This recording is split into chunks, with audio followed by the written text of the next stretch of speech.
গাছে ধরে আছে টাটকা টাটকা সিম, তাও আবার সবুজ রঙের না হয়ে অনেকটা গোলাপি রঙের। আবার খোলা প্রকৃতি, সবুজ সবুজ ঘাস পাতালতা, একদম খোলামেলা পরিবেশ একটা। আর এই দিকে আমার মেয়ে রেডি হয়ে গেছে। তো আমরা কোথায় যাচ্ছি? ঠিক ধরেছেন, আজকে আমি বাবার বাড়ি যাচ্ছি, তাও আবার প্রায় 1.5 মাস পর। তো বুঝতেই পারছেন 1.5 মাস পর বাবার বাড়ি যাচ্ছি, তাহলে আনন্দটাও অনেকটাই বেশি আমার। আবার একটু মন খারাপও হয় মাঝে মাঝে, কারণ আমি বাবার বাড়িতে অনেক লেট করে যাই। যেমন এবার আমি প্রায় 1.5 মাস পরে যাচ্ছি। তো এটা একটা স্বাভাবিক বিষয় মেয়েদের ক্ষেত্রে। বিয়ের পরে মেয়েরা বেশিরভাগ টাইমই শ্বশুর বাড়িতেই কাটায়, বাবার বাড়িতে খুব কমই যাওয়া হয়। তো আমার ক্ষেত্রেও সেম জিনিসটাই ঘটেছে। তো যাই হোক, আজকে আমি আপনাদেরকে পুরো ভিডিওটার মধ্যে অনেক সুন্দর সুন্দর কিছু টাটকা সবজি আর ফুলের কিছু ভিডিও আপনাদেরকে দেখাবো। আসসালামু আলাইকুম, আশা করি সবাই অনেক ভালো আছেন। আমি আলহামদুলিল্লাহ অনেক ভালো আছি আর অনেক হ্যাপিও। এখন আমি বাসায় যাব প্রায় 1.5 মাস পরে। তো এই তো চলে যাচ্ছি বাসায়। আর আজকে আমি বাড়িতে একা যাচ্ছি না, আমার সাথে আছে আব্বু আর ছোট বোন। তারা দুইজন এসেছিল আমাদেরকে দেখার জন্য আর আমাদেরকে সাথে নিয়ে যাওয়ার জন্য। তো এখন বাড়ির উদ্দেশ্যে রওনা দিয়ে দিলাম। বাসায় পৌঁছাতে পৌঁছাতে প্রায় মাগরিবের আজান দিয়ে দিয়েছে। তো ওই ভিডিওগুলো আপনাদের আর দেখাতে পারলাম না। তো এখন সকালে ঘুম থেকে ওঠার পরে খালা ভাগ্নির একটু দুষ্টুমি চলতেছে, মানে ভাগ্নিকে বোঝানোর চেষ্টা করতেছে যে সকালে ঘুম থেকে ওঠার পর প্রথমেই ব্রাশ করতে হয়। আর ভাগ্নি উল্টো তার খালাকে বোঝানোর চেষ্টা করতেছে ব্রাশ করতে হয় না, সে কালকে ব্রাশ করেছে আজকে ব্রাশ করবে না। তো অনেক কিছু দিয়ে ভাগ্নিকে বোঝানোর পরেও আমার বোন ব্যর্থ ছিল আমার মেয়েকে বোঝানোর জন্য যে ব্রাশ করতে হবে। তো অবশেষে সে ব্রাশ করতে আর রাজি হলো না।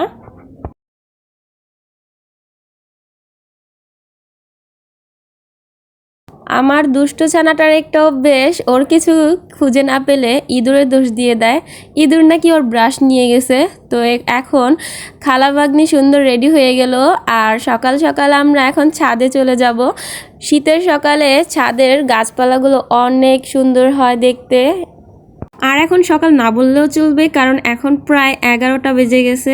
আর 11টা বাজে আমি এখন ছাদে উঠে এসেছি গাছগুলোকে দেখার জন্য, কারণ শীতকালে অনেক ফুলের গাছ লাগায় চাচা।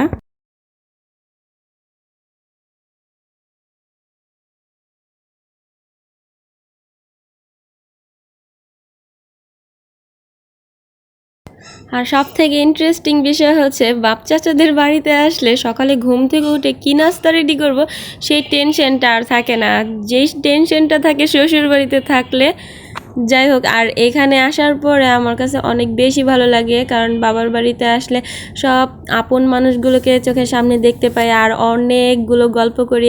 আর আমার আনন্দটাই অনেক বেশি হয়, কারণ আমার ছোট্ট পরিবার না, আমার পরিবারটা অনেক বড়। পরিবারের মধ্যে সবাই আছে আলহামদুলিল্লাহ, শুধু আমার দাদা নেই। চাচা চাচি ভাই বোন দাদু সবাইকে নিয়ে অনেক বেশি ভালো লাগে, সবার সাথে অনেক কথা বলি। আর আমাদের বাড়ির সাথে আমার বড় ফুপির বাড়ি, তো বড় ফুপির বাসায়ও আমরা বেড়াতে যাই, অনেক বেশি ভালো লাগে। এই এত আনন্দ করতে করতে যখন যাওয়ার সময় হয়ে যায়, 1 দিন কি 2 দিন থেকে বাড়িতে আবার ফিরে যেতে হয় শ্বশুর বাড়িতে, তখন মনটা অনেকটাই খারাপ হয়ে যায়। কিন্তু এটা কাউকে বুঝতে দেই না, আমি নিজে নিজে একা একা ভাবি আমার আবার চলে যেতে হবে, আবার কবে আসবো সেটারও কোনো ঠিক নেই। তো যাই হোক, এভাবে সবার সাথে আমি বিদায় নিয়ে চলে যাই। তো এখানে কিছু শীতকালীন সবজিও লাগিয়েছে, আর সিমগুলো গাছে সবুজ রঙের না হয়ে অনেকটা বেগুনি কালার হয়ে আছে, দেখতে অসম্ভব সুন্দর লাগছে। আর দূর থেকে দেখলে মনে হয় না যেন এগুলো সিম, মনে হচ্ছে যেন গাছে ফুল ফুটে আছে। আর হ্যাঁ, এই গাছগুলো লাগিয়েছে আমার বড় চাচা। এই সব রকমের ফুল ফলের গাছগুলো সব কিছুই আমার বড় চাচার হাতে লাগানো। আর বড় চাচার এই গাছের পরিচর্যা করতে আর গাছ লাগাতে অনেক ভালো লাগে। বলতে গেলে চাচা এই গাছগুলোকে অনেক বেশি ভালোবাসে। আর সর্বপ্রথম গাছ লাগানোর উদ্যোক্তা নিয়েছিল আমার ভাইয়া। তো ভাইয়ারও অনেক বেশি প্রিয় এই গাছ লাগানো, গাছের পরিচর্যা করা। কিন্তু সময়ের অভাবে ভাইয়া এখন আর এই গাছগুলোর খেয়াল রাখতে পারে না, যার কারণে চাচা এই গাছগুলোকে লাগায় আর পরিচর্যা করে। তাহলে চলুন পুরো ছাদটা ঘুরে ঘুরে দেখে আসি।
হলুদ রঙের গাঁদা ফুলগুলো ফুটে যেন পুরো ছাদটা সর্ষে ক্ষেতের মতো হলুদ রঙের হয়ে আছে। আর এই যে ছোট্ট মোট্ট কিউট একটা ভাগ্নি বড় ভাগ্নির নামে নালিশ করছে।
বলো পেয়ারা, পেয়ারা, পেয়ালা না পেয়ারা।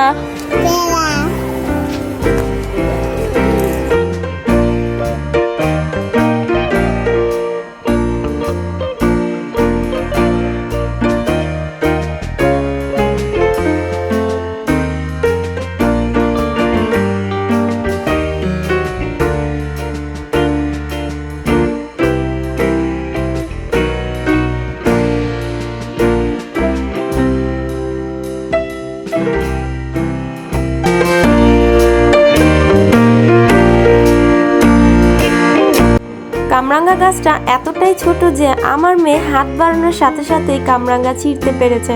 আর ওর কাছে মনে হচ্ছে যেন এটা খাওয়ার কিছু না, এটা খেলার জন্য। আধা ঘন্টা যাবৎ এই দুটো কামরাঙ্গা দিয়ে ও অনেকক্ষণ খেলা করেছে। তো আজকের মতো আমাদের ছাদগুলো হয়ে গেছে, আমরা এখন নিচে চলে যাব। ছাদ থেকে নিচে নামার পর অনেক সুন্দর একটা দৃশ্য দেখতে পেলাম। সবসময় দেখেছি মোরগ লড়াই, কিন্তু আজকে দেখলাম পায়ের পাতার লড়াই। শীতকালীন ফুল আর সবজির ভিডিও আজকে আপনাদের কাছে কেমন লেগেছে কমেন্ট করতে একদম ভুলবেন না। আর ভালো লাগলে ছোট্ট একটা লাইক করে দিবেন। আল্লাহ হাফেজ।